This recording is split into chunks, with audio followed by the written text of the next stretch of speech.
पुर नाम के गांव में सिम्बा नामक एक लड़का रहता था। सिम्बा अनपढ़ था। वो गांव में खेतीबाड़ी किया करता था।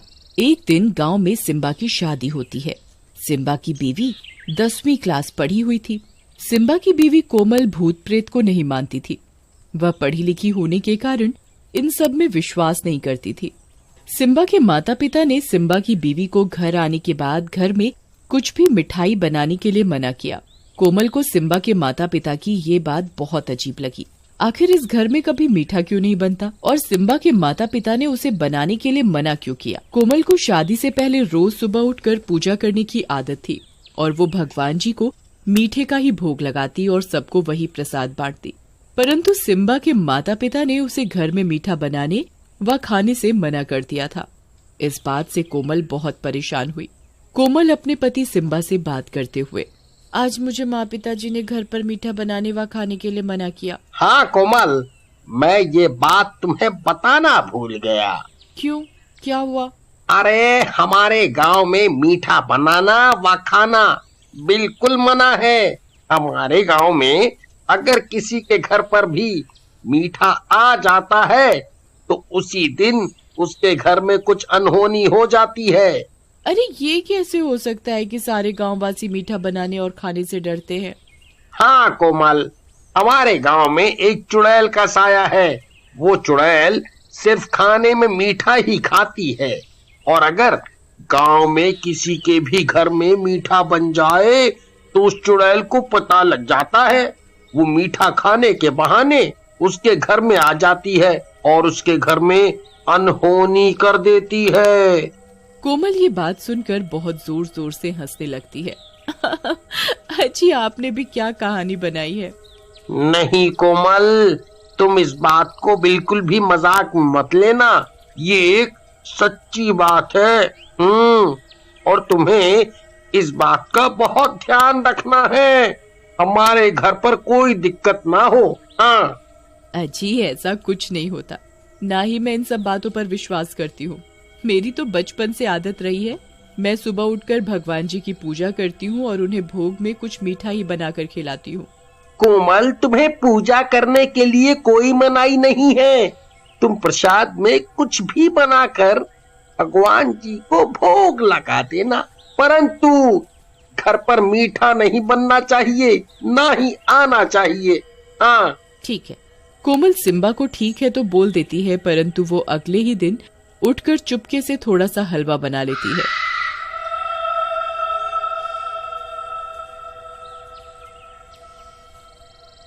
मैं भी आज देखती हूँ कि चुड़ैल कहाँ से आती है और मेरा हलवा खाकर जाती है। दोपहर में जब घर में कोमल के सिवा कोई नहीं होता तब कोमल देखती है कि उनकी पड़ोसन की बेटी बाहर खेल रही है।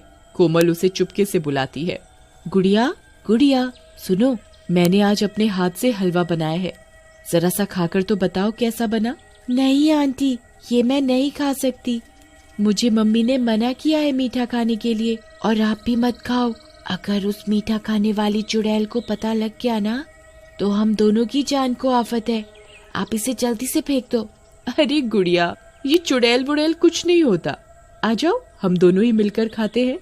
कोमल की बात सुनकर गुड़िया को भी खाने का लालच आ जाता है। ठीक है आंटी, पर आप ये बात मम्मी को मत बताना। अरे तुम इस बात की चिंता मत करो, मैं किसी को कुछ नहीं बताऊंगी। गुड़िया कोमल का बनाया हलवा खा ही रही होती है, तभी चुड़ैल को मीठे की खुशबू आ जाती है।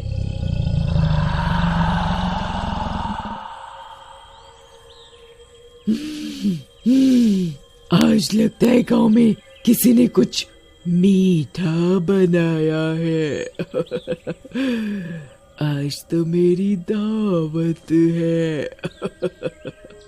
चुड़ैल सूंघते सूंघते कोमल के घर तक पहुंच जाती है। आज तो इस गुड़िया के ही शरीर में घुसना पड़ेगा। ये इतने समय में इस गांव में रह रही है, इसे अभी भी मेरा डर नहीं हुआ। इसका तो मैं वो हाल करूंगी कि ये याद रखेगी अच्छे से। गुड़िया के अंदर चुड़ैल घुस जाती है और वो सारा हलवा घप घप करके खा जाती है।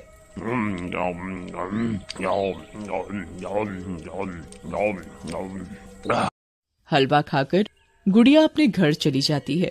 गुड़िया के अंदर अब चुड़ैल घुसने के कारण वो अजीबोगरीब हरकत करने लग जाती है। गुड़िया की आंखें बिल्कुल लाल हो जाती हैं और ये घर जाकर खाने के लिए बहुत जोर जोर से चिल्लाने लगती है। ए बुढ़िया, खाना ला मेरे लिए। गुड़िया, तुम्हें क्या हुआ? तुम इतनी बदतमीजी से बात कैसे कर रही हो? ए बुढ़िया, मुझसे ज्यादा सवाल जवाब मत कर, जितना बोला है उतना कर तू। पूनम समझ जाती है कि गुड़िया के अंदर चुड़ैल का साया है और उसने कहीं से मीठा खा लिया है। गुड़िया मीठे के लिए चिल्ला रही होती है। मुझे जलेबी खानी है, रसगुल्ले खाने हैं, मुझे मीठा चाहिए। कोमल ही अच्छी है, वही मुझे चुप चुप कर हलवा बनाकर खिलाती है। पूनम समझ जाती है कि उसे मीठा सिम्बा की नई नवेली दुल्हन कोमल ने खिलाया है। हाँ गुड़िया बेटा, तुम अंदर कमरे में बैठो, मैं तुम्हारे लिए अभी गरम गरम जलेबी बनाकर लाती हूँ। हाँ, ये हुई ना बात, मेरे लिए बहुत सारी जलेबी बनाकर ला, मैं आज मीठे से ही पेट भरूंगी। ठीक है, तुम अंदर कमरे में बैठो, इतने में मैं तुम्हारे लिए गर्मा गर्म जलेबी बनाती हूँ। पूनम गुड़िया को जलेबी के बहाने अंदर कमरे में ले जाती है और कमरे का गेट लगा देती है। गेट खोल बुढ़िया, तूने मुझे पागल बनाया है, मुझे मीठा खाना है। गुड़िया पूरी रात कमरे का गेट बजाती रहती है, परंतु पूनम दरवाजा नहीं खोलती। अगले दिन पूनम गांव के बाबा के पास जाती है और उनके पास जाकर बहुत रोती है। बाबा, मेरी गुड़िया को बचा लो, मेरी गुड़िया के अंदर मीठा खाने वाली चुड़ैल घुस गई है, उसे बचा लो बाबा, मेरी बेटी मर जाएगी, उसे बचा लो। इस चुड़ैल ने तो नाक में ही दम कर रखा है, ये आए दिन किसी न किसी गांव वासी के घर पर अनहोनी करती रहती है। इस चुड़ैल का आज कुछ न कुछ तो करना ही पड़ेगा। बस बाबा जी, आप मेरी बेटी को बचा लो। बेटा, तुम्हें पता है कि वो चुड़ैल उसके अंदर कैसे आई? जी बाबा जी, वो हमारे पड़ोस में सिम्बा की नई नवेली दुल्हन आई है, उसने हलवा बनाकर मेरी गुड़िया को खिला दिया है, उसके ही चक्कर में मेरी गुड़िया के शरीर में चुड़ैल ने प्रवेश कर लिया है। कोई बात नहीं बिटिया, तुम फिक्र मत करो, मैं समझ गया अब इस चुड़ैल के साथ क्या करना है। जी बाबा, बताइए। मैं तुम्हें ये गंगा जल दे रहा हूँ, तुम ऐसा करना, आज घर जाकर कुछ मीठा ही बनाना और मीठा बनाते हुए उसके अंदर ये गंगा जल डाल देना और साथ ही वही प्रसाद तुम अपने घर के मंदिर में हनुमान जी को भोग लगाना और उसके बाद तुम वही मीठा प्रसाद के रूप में अपनी बेटी गुड़िया को दे देना। जी बाबा, मैं ऐसा ही करूंगी। बाबा पूनम को गंगा जल थमा देता है और घर पर जाकर मीठा बनाने को कहता है। पूनम घर जाती है और बहुत सारी जलेबी बनाती है। गुड़िया, ये लो बेटा, मैंने तुम्हारे लिए जलेबी बना दी, तुम्हें यही खानी थी ना? ए पागल बुढ़िया औरत, तुझे पता है ना मैं कल से भूखी हूँ, तूने मुझे कमरे में बंद क्यों कर दिया? तुझे तो मैं अच्छे से बताऊंगी, रुक जा, मैं पहले जलेबी खा लूं, फिर देखती हूँ तुझे। चुड़ैल घप घप करके सारी जलेबी खाने लगती है।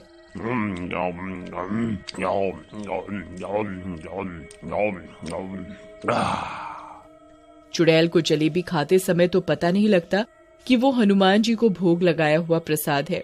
चुड़ैल बिना किसी झिझक के सारी जलेबी खाने में लगी होती है। जैसे ही चुड़ैल जलेबी का आखिरी टुकड़ा खा रही होती है, तभी उसका शरीर जलने लग जाता है। चुड़ैल बहुत जोरों से चिल्लाने लग जाती है। हे पागल औरत, तूने इसमें क्या मिलाया है? ये मेरे शरीर को क्या हुआ है? ये जल कैसे रहा है? तुझे बहुत शौक था ना मीठा खाने का, अब खा तू जी भर के। अरे ये मेरा शरीर कैसे जल रहा है? मुझे क्या हुआ? तुझे पता नहीं है, ये कोई साधारण जलेबी नहीं है, ये गंगा जल में बनाई गई जलेबी है और हनुमान जी को भोग लगाई हुई है। तू मुझे क्या बताएगी? आज तो तेरा ही खात्मा है। देखते ही देखते चुड़ैल जलने लग जाती है और राख हो जाती है।